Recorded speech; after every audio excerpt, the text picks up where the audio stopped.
Picture this. It's the end of the month. You just got paid, you've transferred rent to your landlord, you've paid off your credit card, and you're staring at your checking account balance. You watch all these finance gurus online screaming at you that if you want to be rich, you need to be investing $1,000 a month, minimum. So you get hyped up. You say, this is it, I'm getting my life together. You transfer $1,000 into a brokerage account, you eat ramen for 3 weeks, you say no to hanging out with your friends, you feel miserable, but hey, you're building wealth, right? Then month 2 rolls around. Your car needs new brakes, or your friend has a destination wedding. Or honestly, you just get incredibly burned out from living like a monk. You look at that $1,000 expectation, you realize you can't hit it this month, so you invest $0. You tell yourself, I'll make it up next month. Spoiler alert, you don't. You miss a month, you feel guilty, the habit breaks, and you give up entirely.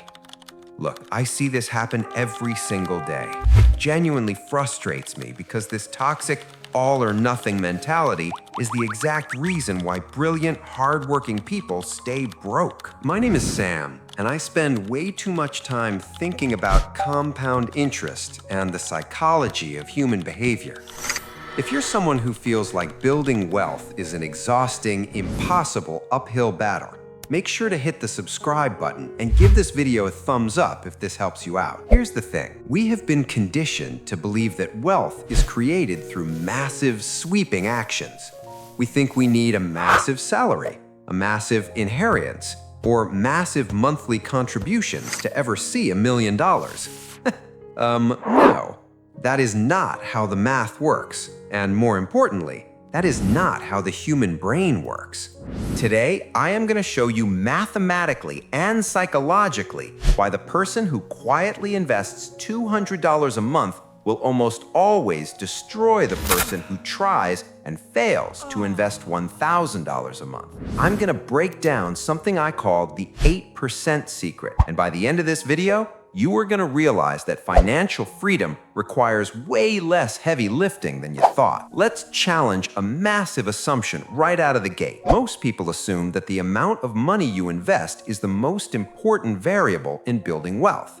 It's not. The most important variable is time, and the second most important variable is your ability to not interrupt the compounding process. Let me give you a real, concrete example using real dollar amounts. Let's look at 2 hypothetical investors. We'll call them Alex and Jordan. Alex is 20 years old. Alex works a normal job, doesn't make a ton of money, but decides to invest just $200 a month into a broad market index fund tracking the S&P 500. $200 a month is about $6.60 a day. It's the cost of a fancy coffee and a pastry. Alex does this automatically. Set it and forget it. Now look at Jordan. Jordan is 20 years old too. Jordan is ambitious. Jordan says, I'm not investing until I can put in $1,000 a month. $200 is for amateurs. I'm gonna wait until I get my promotion, until my salary bumps up, and then I'll crush it. So Jordan waits and waits because life happens. Rent goes up. Jordan buys a nicer car. Lifestyle creep sets in. Finally, at age 35, Jordan is making real money and starts aggressively investing $1,000 a month, every single month, like clockwork. Fast forward. Both Alex and Jordan are 65 years old and ready to retire. We're going to assume both of them got an average annualized return of 8%. This is what I call the 8% secret, which we'll dive into in a minute. Who has more money at age 65? Here is what most people don't realize. Jordan, who invested $1,000 a month for 30 years, contributed a total of $360,000 out of his own pocket. At an 8% return, Jordan retires with about $1.49 million. Not bad, right? Jordan is a millionaire. But let's look at Alex. Alex only invested $200 a month. Over 45 years, Alex only contributed $108,000 out of pocket. That is a fraction of what Jordan put in. But because Alex started at 20 and never stopped, that $200 a month at an 8% return grew to $1.05 million. Wait, Jordan has $1.49 million and Alex has $1.05 million. Didn't I say Alex would beat Jordan? This is where it gets really interesting. Look at the effort to reward ratio. Jordan had to bleed $1,000 out of his paycheck every single month during the most expensive years of his life. When he's buying a house, having kids, dealing with medical bills, he had to sacrifice $360,000 of his own cash to get that $1.49 million. His money only multiplied by a factor of 4. Alex barely felt the $200 leaving his account. It was practically invisible. Alex only sacrificed $108,000 of his own cash, but Alex's money multiplied by a factor of nearly 10. And if Alex had just bumped that $200 up to $300 a month, just $100 more, Alex would have retired with $1.58 million, beating Jordan outright, while still contributing less than half of what Jordan did out of pocket. The math is undefeated.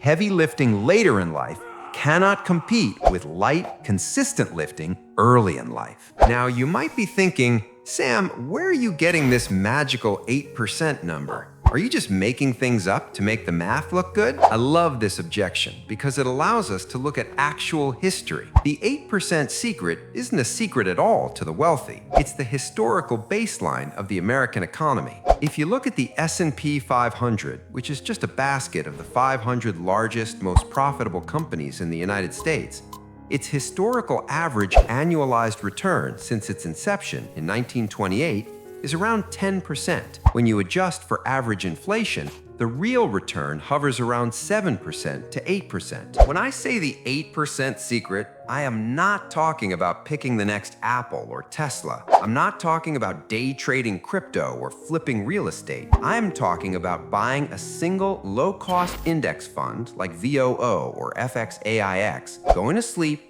and letting the collective growth of the American economy do the work for you. When you aim for 8% through an index fund, you remove the risk of picking bad individual stocks. You are literally just betting on human progress.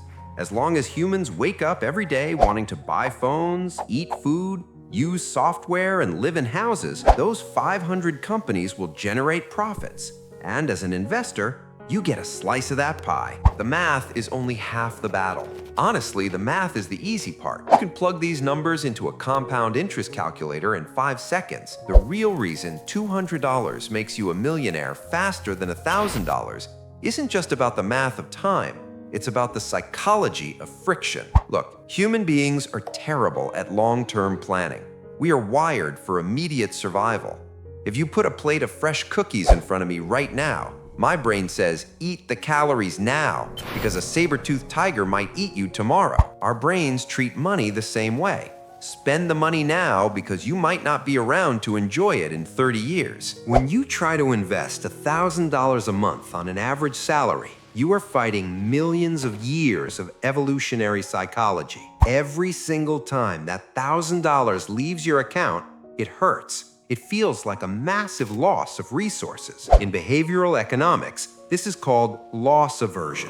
The pain of losing $1,000 feels twice as intense as the joy of gaining $1,000. Because it hurts, your brain will constantly look for excuses to stop doing it. Oh, the stock market is down this month. I'll pause my $1,000. Oh, I really need a vacation. I'll pause my $1,000. You are creating a high-friction environment for your wealth. Now let's look at $200 a month, $50 a week. When you set up an automated transfer of $50 a week into your investment account, it flies under the radar of your brain's panic system.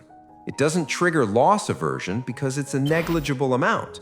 You don't have to drastically alter your lifestyle. You don't have to stop going out to eat entirely. You don't feel deprived. Think of it like an epic shonen anime. If you've ever watched those shows, you know the main character doesn't just wake up with god-level, world-ending powers. They go through the grueling, repetitive, seemingly insignificant training arc. They carry water up a mountain. That $200 a month, that is your financial training arc. It builds the discipline muscle without breaking your spirit. It builds the habit. Once you automate that $200 a month, you forget about it. It becomes a fixed expense, just like your Netflix subscription or your phone bill. And as your income grows over the years, as you get promotions, switch jobs, or start a side hustle, you can slowly bump that $200 up to $300, then $500, then $1,000 without ever feeling the psychological pain, because the habit of investing is already your baseline normal. Now, you might be thinking, okay, Sam, this all sounds great in theory, but inflation is out of control. Cost of living is skyrocketing. Is $200 a month really going to do anything? Yes, it is absolutely true that $1 million in 30 years will not have the same purchasing power as $1 million today. But you know what's worse? Having $0. Cash sitting in a bank account is a melting ice cube. It loses value every single day. Investing in assets that historically outpace inflation, like the S&P 500, is the only proven shield the middle class has. Furthermore, you aren't going to be investing just $200 a month for the rest of your life. The $200 is just the spark. It's the catalyst. It gets you into the game. Once you have skin in the game, your mindset shifts. You start tracking your net worth. You start enjoying watching those dividend payments hit. The $200 changes your identity from a consumer to an investor. All right, we've covered the math. We've covered the psychology. Now, let's get to the execution. I don't want you to just watch this video, feel motivated for 10 minutes, and then go back to scrolling. I want you to take action. Here is your step-by-step. Step 1. Open a brokerage account. If you don't have one, open an account with Vanguard, Fidelity, or Charles Schwab. They have low fees and are reliable. Do not use gamified apps that encourage day trading. You want a boring, sturdy platform. Step 2. Pick a broad market index fund. You have to actually buy the investment. Look for an S&P 500 index fund like VOO or FXAIX. Step 3. Automate the friction away. Do not rely on your own willpower to manually transfer. Set up an automatic recurring investment. Match your pay cycle. If you get paid every 2 weeks, set it to pull $100 the day after your paycheck hits. Pay yourself first. Step 4. Delete the app and live your life. Once the automation is set up, stop looking at it. The stock market will go up and it will go down. The news will tell you the sky is falling. Ignore it. When the market drops, your $200 is just buying shares on sale. Either way, you do not touch the machine. Listen to me. Building wealth is not reserved for the lucky, the elite, or the geniuses. It is a formula. It is discipline multiplied by time. If you are waiting for the perfect time or a massive lump sum, you are robbing your future self. The perfect time was 10 years ago. The second best time is today. Start with $200. Start with $100 if you have to. Start with $50, but start. Get your money off the sidelines and into the game. Let the 8% secret start working for you. You do not need to be extreme to be successful. You just need to be consistent. If this shifted your perspective, please hit subscribe. Leave a comment below. Are you team wait to invest $1,000 or starting your $200 automated machine today? I read as many comments as I can. Keep your expenses low, keep your investments automated, and I'll see you in the next video.